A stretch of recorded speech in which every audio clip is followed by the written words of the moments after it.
नमस्कार दोस्तों, एक बार फिर से आप सभी का बहुत बहुत स्वागत है। आज हम लोग चैप्टर नंबर 3 जयप्रकाश नारायण का सबसे पहले परिचय जानेंगे। जयप्रकाश नारायण संपूर्ण क्रांति, इस जो चैप्टर का नाम है संपूर्ण क्रांति। और संपूर्ण क्रांति आपको याद होगा कि 1974-75 में इमरजेंसी के दौर में यह क्रांति हुई थी बिहार से, जिसको लीड कर रहे थे जयप्रकाश नारायण।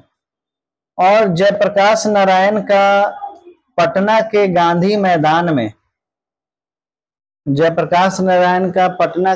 मैदान में एक वृहत विशाल रैली, और उस रैली में जयप्रकाश नारायण का भाषण हुआ था।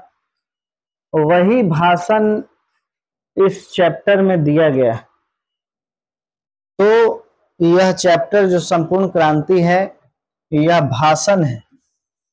यह आपके परीक्षा में पूछा जा सकता है कि संपूर्ण क्रांति जो चैप्टर है वह क्या है। भाषण है, कहानी है, लेख है, निबंध है। तो यह भाषण है जो जयप्रकाश नारायण पटना के गांधी मैदान में दिए थे। उससे पहले जयप्रकाश नारायण का जो परिचय है वह जान लेते हैं हम। जयप्रकाश नारायण स्वतंत्रता सेनानी थे। स्वतंत्रता की लड़ाई में इन्होंने बढ़ चढ़ कर हिस्सा लिया था। तो यह एक प्रख्यात नेता शुरू से थे।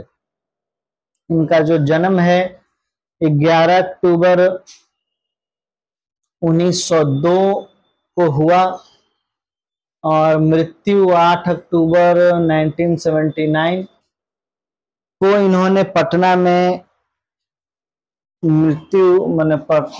इनका मृत्यु हुआ। जन्म स्थान सिताब दियारा गांव उत्तर प्रदेश के बलिया और बिहार के सारण जिले में फैला। तो इनका जो जन्म है, इनका जो गांव है सिताब दियारा, वह यूपी और बिहार के सारण जिला, यूपी का बलिया जिला, दोनों के बॉर्डर के हिस्से में सिताब दियारा पड़ता है। तो इनका जो जन्म है वह सिताब दियारा में। तो इस प्रकार से इनका जो ताल्लुक है वह यूपी से भी है और बिहार से भी। इनके बचपन का नाम बाउल था, इसको याद रखिएगा। जयप्रकाश नारायण के बचपन का नाम क्या था। बड़े होने पर जेपी नाम से प्रसिद्ध, अपनी जन पक्षधरता के लिए लोकनायक के रूप में प्रसिद्ध, और बड़े होने के बाद लोकनायक के नाम से यह प्रसिद्ध हुए। सभी जानते हैं कि लोकनायक जयप्रकाश नारायण, तो इनको लोकनायक की उपाधि दी गई। आगे इनकी माता का नाम फूल रानी, पिता का नाम हरसु दयाल, पत्नी प्रभावती देवी प्रसिद्ध गांधीवादी ब्रजकिशोर प्रसाद की पुत्री। अब इनकी जो पत्नी है प्रभावती देवी, यह भी स्वतंत्रता सेनानी रह चुकी है। प्रभावती देवी का जिक्र जब भी बिहार के स्वतंत्रता आंदोलन का जिक्र होता है तो प्रभावती देवी का जिक्र होता है, क्योंकि यह ब्रजकिशोर प्रसाद जो प्रसिद्ध गांधीवादी हैं और एक बड़े स्वतंत्रता सेनानी रहे, उनकी पुत्री थी।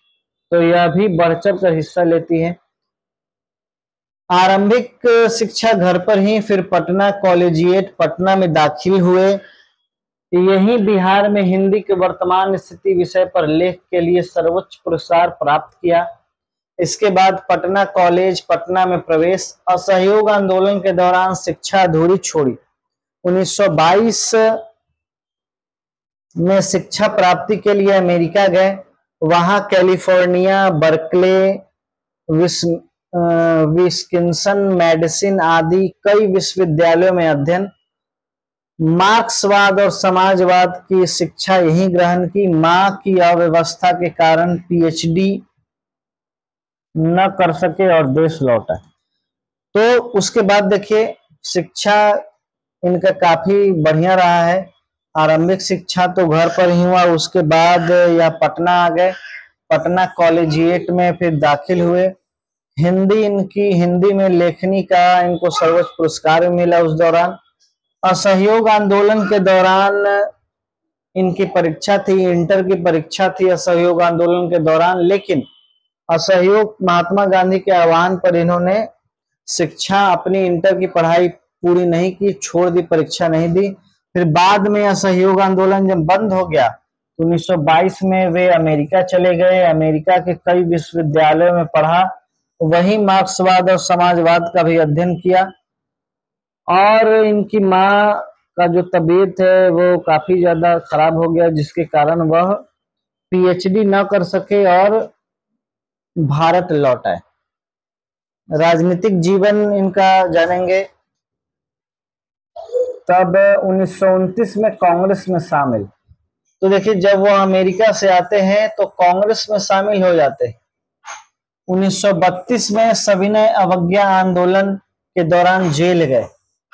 1932 में जेल जाते हैं। जेल से बाहर निकलकर कांग्रेस के अंदर ही कांग्रेस सोशलिस्ट पार्टी, तो जब जेल से बाहर आते हैं तो 1934 में कांग्रेस सोशलिस्ट पार्टी का गठन में इनकी अहम भूमिका है। फिर 1939 में, फिर 43 में भी जेल गए। 42 के आंदोलन में विशेष प्रसिद्धि मिली। आजादी के बाद 1952 में प्रजा सोशलिस्ट पार्टी के गठन में योगदान। तो इनका जो ख्याति है वह ख्याति इनको भारत छोड़ो आंदोलन में 1942 में मिली। 1942 में जब वह जेल जाते हैं, फिर जेल से कई सारे अंदरूनी रेडियो चलाते हैं, काफी ज्यादा इनको ख्याति प्राप्त होती है भारत छोड़ो आंदोलन के दौरान। फिर 1952 में प्रजा सोशलिस्ट पार्टी का गठन करते हैं। धीरे धीरे सक्रिय राजनीति से स्वयं को अलग कर लिया। 1954 में विनोबा भावे के सर्वोदय आंदोलन से जुड़े। 1974 में छात्र आंदोलन का नेतृत्व किया और आपातकाल के दौरान जेल गए। इनके मार्गदर्शन में ही जनता पार्टी का गठन हुआ। तो यह इनका राजनीतिक परिचय है। 1929 में कांग्रेस में ज्वाइन किए, फिर 1934 में कांग्रेस सोशलिस्ट पार्टी का गठन किया, फिर लगातार जेल जाते रहे। 1942 में भारत छोड़ो आंदोलन में इनको काफी ख्याति प्राप्त हुआ और उसके बाद प्रजा सोशलिस्ट पार्टी का गठन किया, लेकिन बाद में राजनीतिक से अलग हो गए। 1954 में जब विनोबा भावे का सर्वोदय आंदोलन हुआ, नहीं, विनोबा भावे जो सर्वोदय आंदोलन किया जिसमें भूमि दान करने का आह्वान किया, उसमें यह जुड़े और काफी इन्होंने काम किया। उसके बाद 1974 में छात्रों के कहने पर छात्र आंदोलन, आपातकाल के दौरान जेल गए और इन्हीं के मार्गदर्शन में जनता पार्टी का गठन हुआ। जनता पार्टी का गठन होता है 1979 में और यही जनता पार्टी आज कई सारे राजनीतिक पार्टी में, तो जैसे जनता दल यूनाइटेड, आरजेडी, जनता दल, कई सारे जनता दल बन चुके हैं आज। इनके द्वारा क्या क्या लिखा गया है, कृतियां, रिस्ट्रिक्शन ऑफ इंडियन पॉलिटी, कुछ कविताएं भी लिखी, डायरी भी, निबंध भी प्रकाशित। 1965 में समाज सेवा के लिए मैग्सेस सम्मान मिला उनको। 1998 में भारत रत्न जयप्रकाश नारायण 20वीं सदी में भारत के एक प्रमुख समाजविद, विचारक, क्रांतिदर्शी नेता, समर्पित समाजकर्मी तथा विद्रोही स्वाधीनता सेनानी थे। उनका अध्ययन विशाल और वैविध्यपूर्ण था। तो 1998 में इनको भारत सरकार द्वारा भारत रत्न दिया जाता है। इस प्रकार से जयप्रकाश नारायण काफी ख्यातिपूर्ण सामाजिक और स्वाधीनता में भी इनकी कई सारी लड़ाइयां हैं। सम्मान और लोक सेवा का अनुभव व्यापक और गहन था। भारतीय जनता में उनकी अस्थायी विश्वसनीयता और प्रतिष्ठा थी। निष्ठा और अध्यावास से परिपूर्ण अपने सक्रिय रचनात्मक सार्वजनिक जीवन में उन्होंने अंतर्राष्ट्रीय पहचान, प्रतिष्ठा कमाई। वे अपने समय में विश्व के कुछ चुने हुए लोकतांत्रिक नेताओं में से एक थे। विदेश से अपनी शिक्षा पूरी कर लौटने के बाद उन्होंने स्वाधीनता संघर्ष में अपने को झोंक दिया।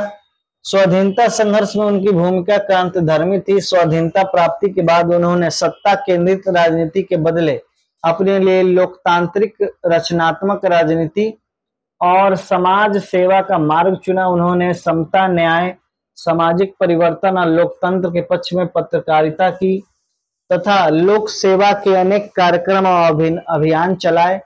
पड़ोसी देश नेपाल में लोकशाही के लिए हुए संघर्ष में भी उनका योगदान रहा। गांधीवादी के संसर्ग में आकर उन्होंने अपनी लोक निष्ठा अधिक सुदृढ़ की तथा विनोबा भावे के भूदान आंदोलन में उल्लेखनीय रचनात्मक भूमिका निभाई। 60 के दशक में अपनी ईमानदारी, त्याग और निस्वार्थ लोक सेवा के कारण जनता के बीच अर्जित अपनी विश्वसनीयता के चलते उन्होंने डाकुओं के हृदय में परिवर्तन, पुनर्वास को लेकर उल्लेखनीय उपलब्धि हासिल की। आगे जब देश में आपातकाल लागू हुआ और जनतांत्रिक अधिकारों का क्रूरतापूर्वक दमन किया जाने लगा, तब बिहार, गुजरात सहित समूचे देश में छात्रों और युवाओं का आक्रोश फूट पड़ा।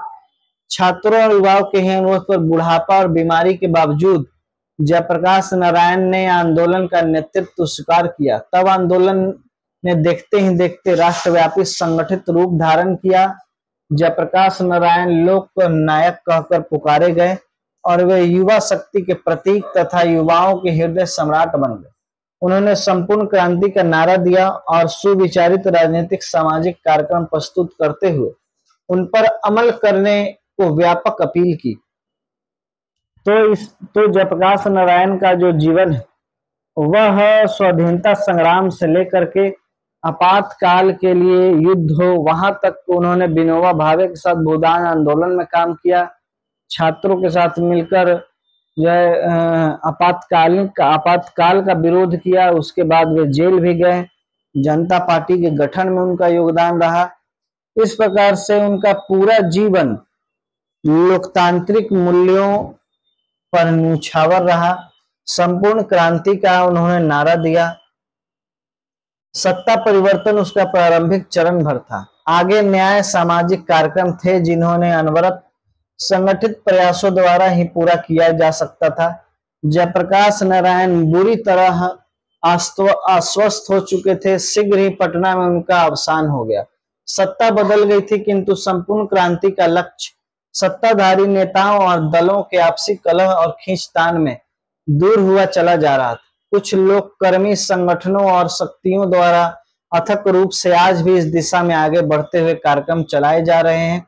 जरूरत है इस दिशा में बड़े पैमाने पर जन संरक्षण के साथ अभियान चलाएगी। तो देखिए,